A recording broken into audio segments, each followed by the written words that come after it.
పులివెందల నుంచి వచ్చినాం మేము. జగన్ చూస్తే ఆంధ్రప్రదేశ్ ప్రజలకు ఇది పెద్ద ఒక వరం లాంటిది.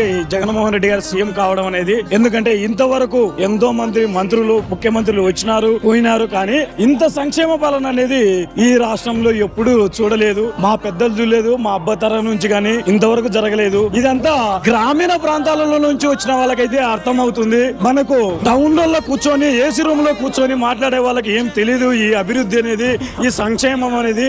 అమ్మఒడి గాని, వృద్ధాప్య పెన్షన్ గాని, వికలాంగుల పెన్షన్ గాని, అందరికి ఇండ్ల పట్టాలలో గాని, అన్నదాతలకు గాని ఎన్నో సంక్షేమ పథకాలు. ఇలాంటి గ్రామ స్వరాజ్యం, ముఖ్యంగా మనకు మినీ సెక్రటరేట్ ప్రతి విలేజ్ లో 2000 ఓట్ల ఉన్నటువంటి ప్రతి గ్రామంలో ఒక సెక్రటేరియట్. ఇది గాంధీజీ పరిపాలన లాగా మనకుంది. మనకు స్వతంత్రం వచ్చింది 1947 అయితే, కానీ మనకు జగనన్న వచ్చిన 2019 నుంచి ఆంధ్రప్రదేశ్ కు స్వతంత్రం వచ్చింది.